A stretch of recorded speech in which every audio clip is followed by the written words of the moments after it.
Okay, let's unpack this. Welcome back to the deep dive. Today, we are not just looking at old historical records.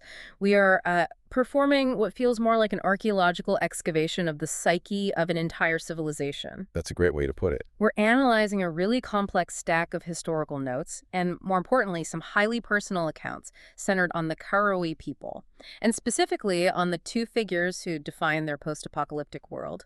Queen Hiri, the celebrated warrior who sort of becomes this accidental peacemaker, Right. and her daughter Ahuana, who becomes the queen who consciously dismantles her own monarchy. And our mission, really, for you listening, is to track how this profound, world-altering trauma, a truly cataclysmic event that fundamentally resets their society, Yeah. doesn't just change battle strategies. That's the simple part. Yeah, that's almost superficial. It is. It's about how it entirely reconstructs governance, spiritual belief, everything. These sources give us these contrasting, often heartbreaking perspectives on what defines successful leadership, what peace actually means. And maybe the most intense part of it all, the difference between a death that is accepted, that has honor, and an eternal, unexplained absence. Exactly. We're diving into a story where one queen's personal political guilt over disaster literally reshaped the destiny of an entire culture. That is the heart of it. We have these vivid, just terrifying accounts of global destruction, and then we see Ahuana's transition from a potential monarch to the architect of a new council. But the enduring mystery that haunts their eternal existence is Queen Huri's final resting place. Or rather, Or rather, the stunning discovery that she has no resting place at all. She's just gone. indeed. And the hook here for you is realizing that this isn't just some ancient history. It's a living blueprint of how catastrophic collective trauma forces governmental change. It's fascinating. We get to watch a warrior culture grapple with the fact that their ideal leader's death, Ahuana's, is dignified and clear. She achieves ancestral peace. A good death by their standards. A perfect death. While the original Queen Herity simply vanished, leaving a spiritual and political wound that remains open for, well, millennia. We really need to understand the sheer weight of that absence. Let's start at the beginning then. We have to. The cataclysm is the ultimate inciting incident. If we don't understand the horror of it, we can't possibly understand the political revolution that came after. It's a foundation for everything. And we get a description straight from Ahuana herself, recounting what she witnessed as a young person, and it is a picture of absolute cosmic dissolution. She says, and this is just chilling, "The moon turned crimson, fire rained from the sky, warriors went mad with blood fever, and the seas boiled." Let's just pause on that for a second. The sheer scale of that. It's the immediate impact on both the environment and, the people. Yeah. Ahuana is recounting not a localized disaster or a major battle. No, this isn't a volcano or an earthquake. Not at all.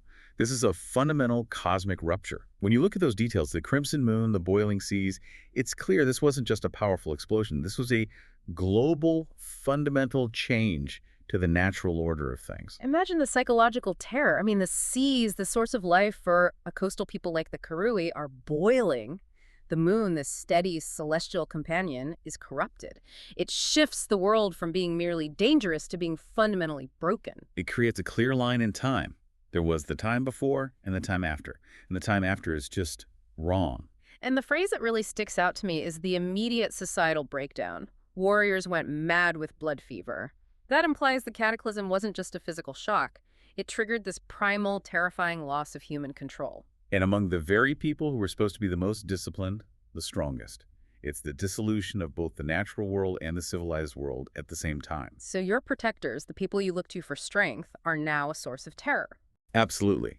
The memory of that blood fever, the warriors turning on each other or just losing all reason, it suggests that the ultimate consequence of this destruction was a total failure of their social contract. So what does that do to you politically after the fact? Well, it reinforces the idea among the survivors that centralized power and endless conflict had not only destroyed their enemies, but had also, infected and corrupted their own people at a fundamental level. This memory is the driving force behind the later political aversion to any kind of concentrated authority. And Ahuana's immediate, almost clinical analysis of the source is equally chilling. She notes that the destruction clearly came from the direction of Sarn and the mountains near it. This tells us it wasn't a natural disaster, it was man-made. Or at least man-triggered. We need to pause here and really define the context for you.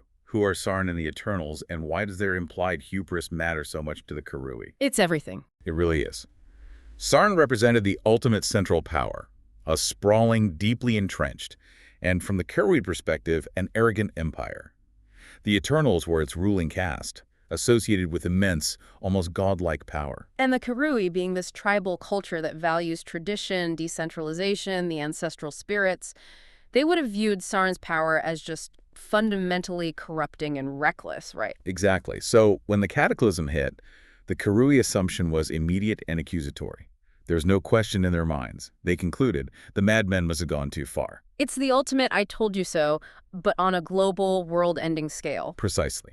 This isn't just a political assessment after the fact, it's confirmation bias rooted in years of tribal conflict and, frankly, philosophical opposition. It was the political conviction that centralized power, which the Eternals embodied, was inherently dangerous and prone to this exact kind of hubris. And the sources state explicitly that the cataclysm destroyed the Eternals. This connects the event directly to the collapse of their major rival. But the key insight is that this victory, came at the cost of the entire world's stability. It proved the Karui's suspicions about unchecked power correct, but in the most catastrophic way imaginable. It's a victory no one wanted. And this is where the historical analysis pivots and becomes intensely personal. The guilt falls on Queen Hiri, Ahuana's mother. The source notes that Hiri once helped put the men in power who likely caused it. This single line is the core trauma that drove Hiri's radical political shift, and by extension, the entire future of the Karui. Hiri bore the moral weight of the disaster. Yeah. She wasn't just a survivor. In her own mind, she was complicit in the rise of the eternal leadership that committed cosmic suicide. So for her, the cataclysm wasn't some abstract event. It was a direct, horrifying consequence of her own past political and military alliances. It's a heavy, heavy burden. She learned through the cataclysm that war is not the glorious endeavor our way makes it out to be. I mean, this is huge for a warrior culture like the Karui. She is essentially denouncing the very value system that had defined her people and her own fame. It's a profound paradigm-shifting realization, a true moment of intellectual conversion forced by apocalypse. Hiriri's subsequent drive for peace wasn't just, simple diplomacy. No, it was penance. It was a deeply personal penance, rooted in the catastrophic consequences of her earlier successful military endeavors. She had witnessed the endgame of ultimate centralized power and decided she wanted only peace and safety for her remaining people, even if it meant abandoning that traditional glorious warrior ethos. And that guilt becomes the foundation of Ahuana's entire political inheritance. She grows up in the shadow of that. Exactly. And you can see the sheer mental weight of this cataclysm's aftermath define that whole subsequent generation, especially Ahuana. She admits the nightmares about that time lasted for a full decade. 10 years. Imagine, for 10 years, reliving the crimson moon, the boiling seas, the madness, every single night. It just speaks volumes to the psychological cost.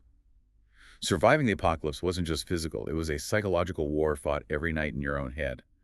But we see a critical moment of resilience and self-determination in Ahuana's personal chronicle. Right, the nightmares only ended after she undertook that arduous journey to the Isle of the Shrikes. And passed my test of adulthood.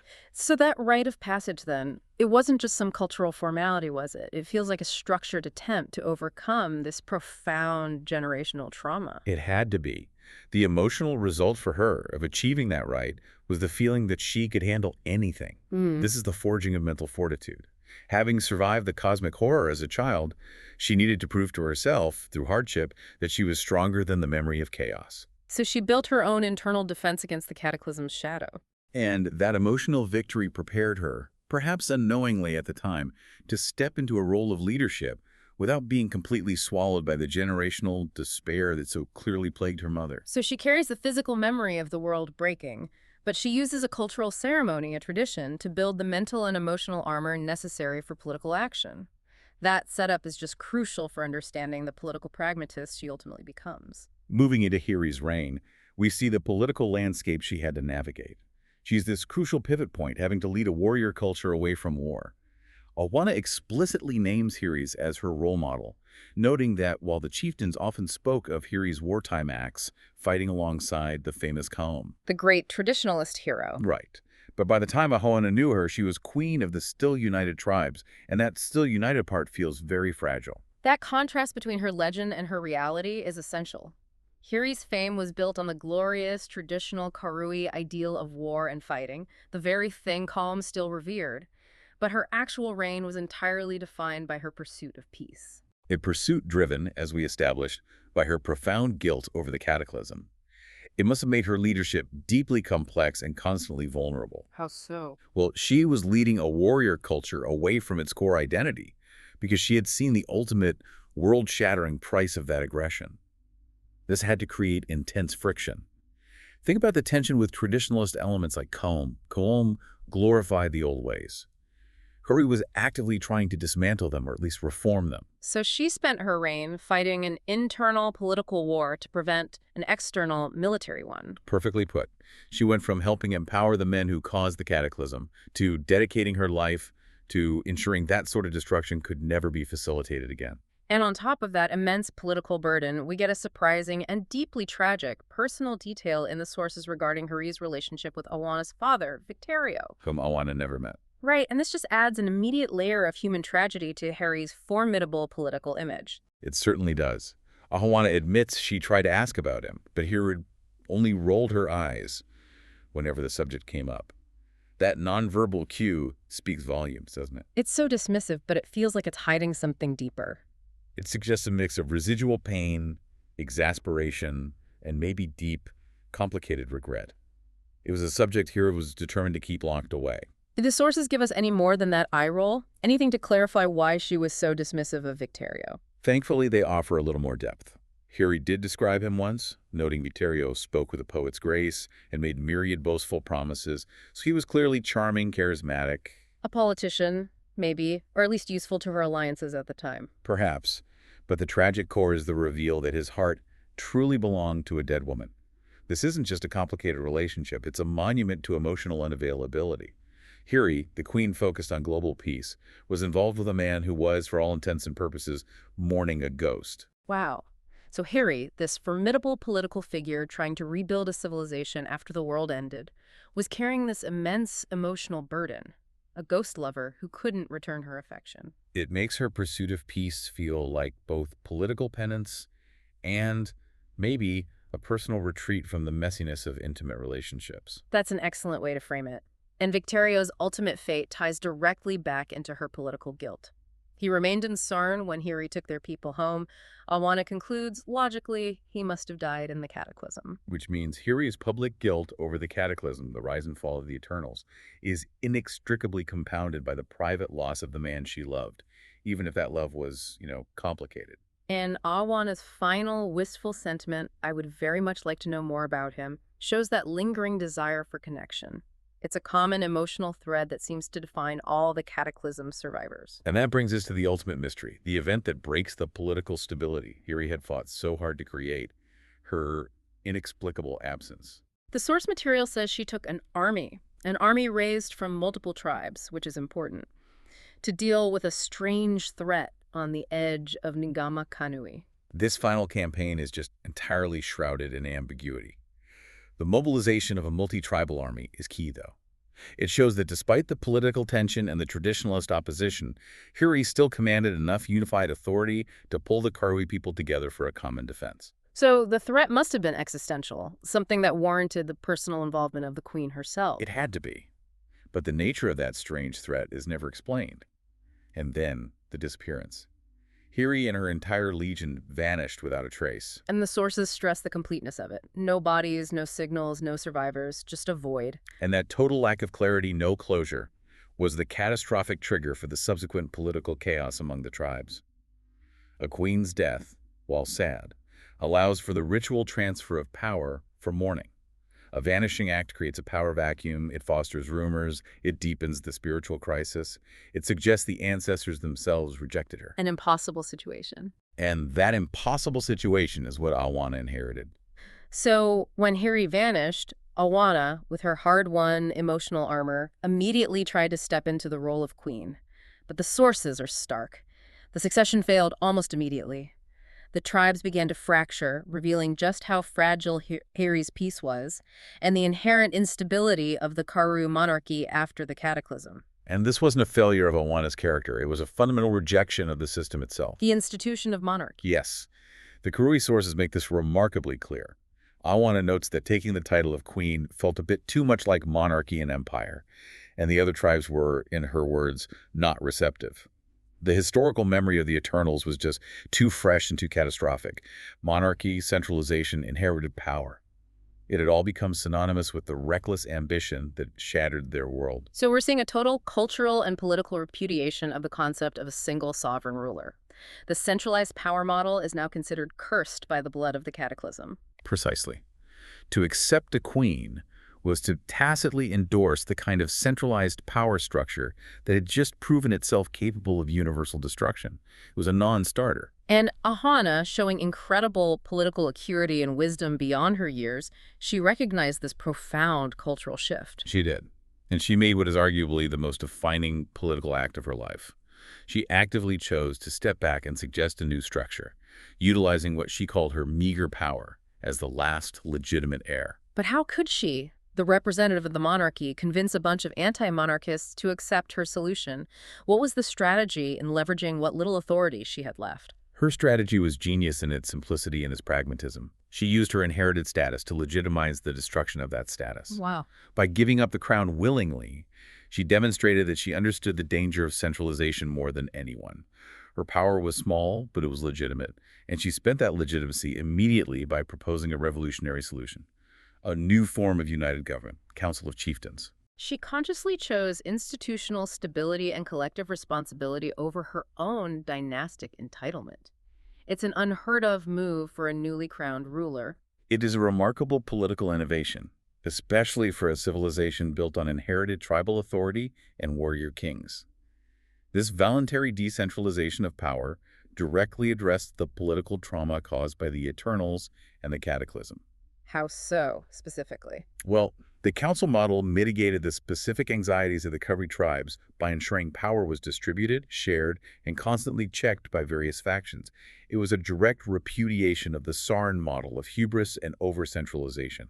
It essentially forced the Karui to look forward, to build something new, not just try to recreate the past. And the sources confirm the tremendous long-term success of this system, which is a rare moment of historical validation for a political figure. Ahuana states she is rather proud that, based on news she's received in the halls of the dead. Even in the afterlife, she's keeping tabs. Right. She says that some form of that is still going on. We are talking about political stability measured in millennia, not decades. The permanence of her decision is the key takeaway. She didn't just solve a momentary crisis. She engineered a lasting governance model. And this success is encapsulated perfectly in that powerful, concise source note found inscribed on the shark-tooth arrow quiver. I think we need to spend some time on that specific inscription. The last queen of the Karui gave up power willingly. That is such a profound statement of intent. It's a summary of her entire legacy. It is. It means her greatest achievement wasn't a battle won, but authority relinquished. Exactly. This voluntary abdication is a massive historical anomaly. In any history, most rulers hold on to power until they are deposed, assassinated, or die fighting. Ahuana prioritized the collective future and political stability over her own dynastic entitlement. She spent her only inherited asset, her title, to buy unity. It was the ultimate act of pragmatism, and it was rooted in the guilt her mother felt. We cannot repeat the mistakes of the centralizers. Therefore, the Karui must have distributed power. That single sentence is her eternal legacy. It cements their shift from a conquest culture to a survival culture based on consensus. So, Ahuana successfully navigated this world-breaking trauma, stabilized her people's governance structure, and then her own life came to an end. Her death is noted specifically as having occurred in childbirth. And the source immediately defines that as being considered a warrior's death. That cultural designation is incredibly illuminating. It speaks volumes about the Karui way, especially after the cataclysm. It explicitly equates the intense risk and, crucially, the life-giving act of childbirth with the ultimate sacrifice a warrior makes in battle. Ahuana died knowing her daughter would live on, and in the cultural view, she earned her place in the halls of the dead by the same measure as any hero who fell in honorable combat. It grants her death dignity, purpose, and spiritual merit. It reinforces the value of life creation over destruction, which seems to be the central theme of this new Karui era. And once she entered the halls, she found not an end, but a new phase of engagement. This is critical to understanding the Karui afterlife. It's not passive rest. She was able to see her daughter grow and thrive and often provided advice when her daughter visited the halls. So it's a definition of ancestral continuity. Ahuana's political life was replaced by an eternal advisory role. She established a legacy not just through her abdication, but through her active, eternal presence in the lives of her descendants. She even notes happily that she now has dozens of descendants coming to us for wisdom. The line she offers, "Life and death are strange partners," perfectly encapsulates this continuous flow between the mortal and the spiritual plane for the Karui. Death is simply a promotion to chief advisor. But before she achieved this wise ancestral role, however, the sources tell us Awana had one final defining moment that cemented her philosophical shift away from the old ways. She confesses to an act of revenge. A very personal one, she says, "I loosed a volley of arrows into the heart of the man who slew my beloved." This confession from the chieftainess Awana is a critical piece of psychological insight. It reveals her attempt, perhaps her final temptation, to soothe a profound personal loss through the traditional warrior path through vengeance. It's the last time she tried to follow that glorious endeavor philosophy. She thought justice, traditional closure, the way a warrior is supposed to. But the result was the opposite of relief. Her reflection on it is just.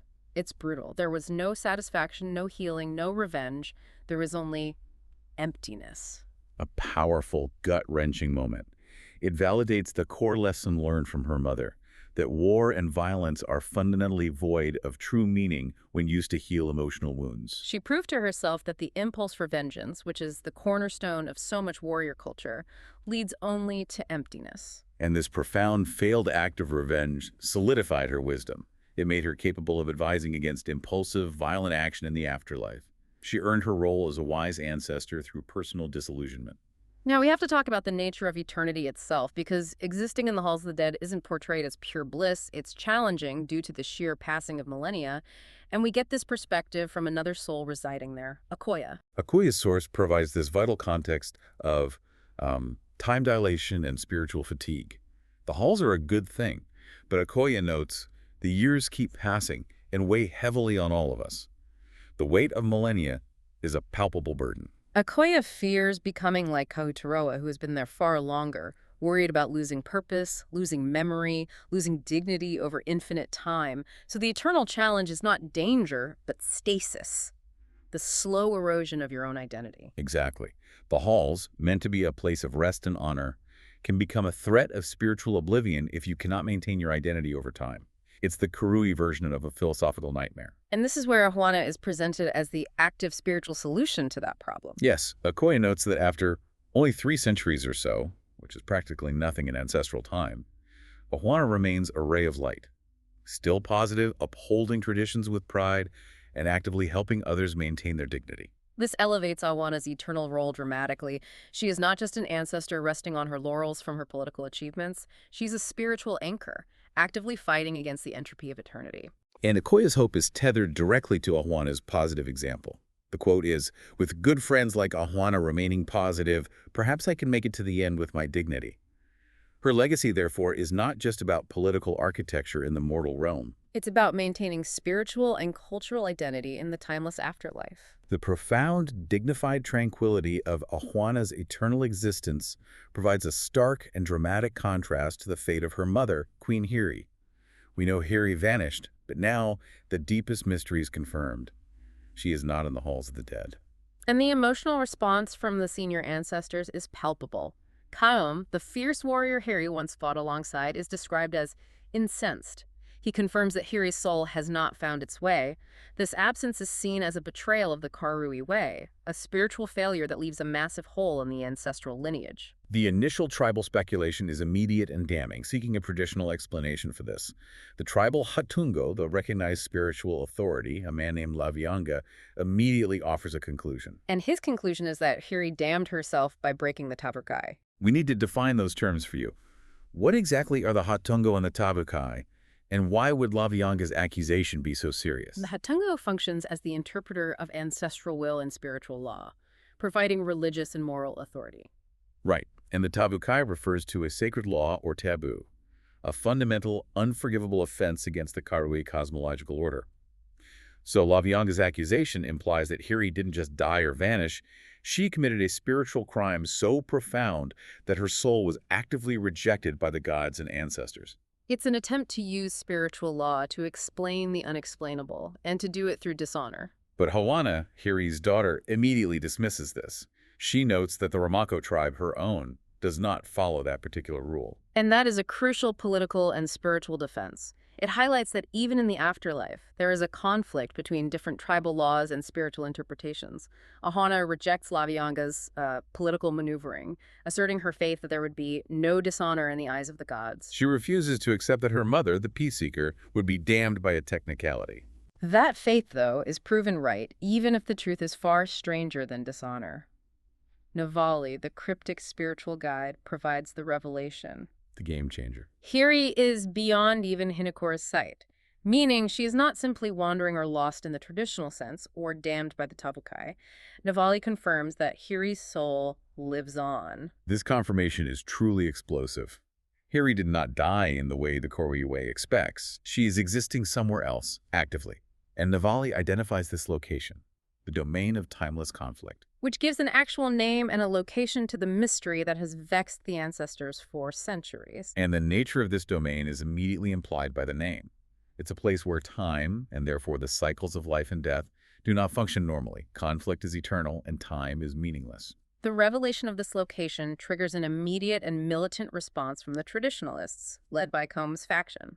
For them, this domain becomes simply a new realm to make war upon. This is the Karui warrior impulse, in full, unadulterated force.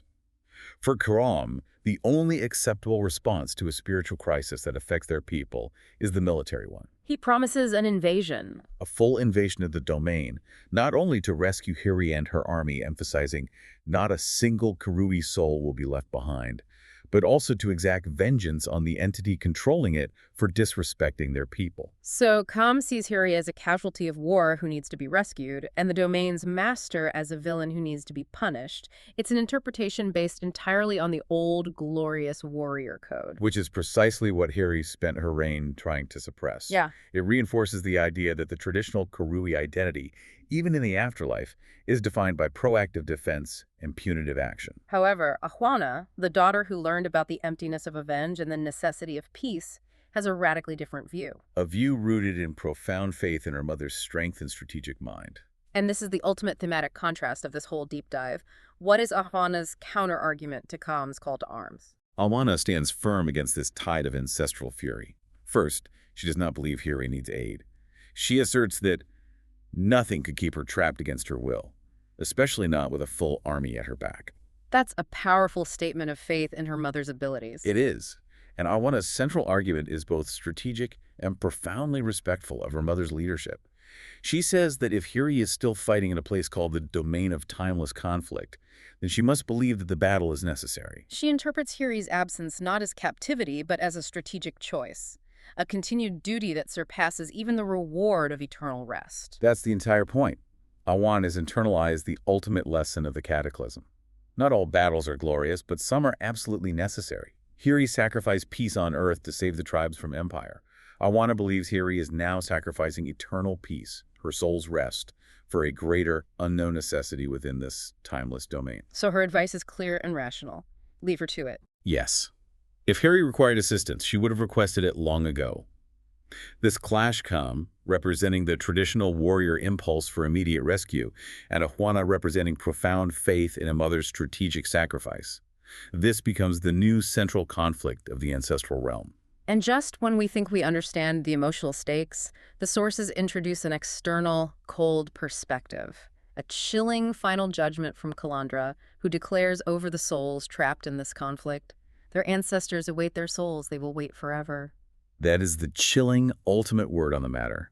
It confirms the profound, permanent consequence of Hiri's choice, or her predicament.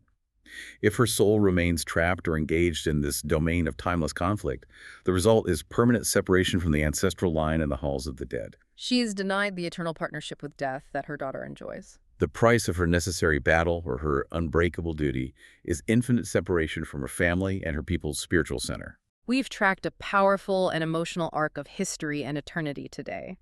We started with the global trauma of the cataclysm, which shattered the world and forced Queen Hiri's pivot from a war hero into a guilt-ridden peacemaker.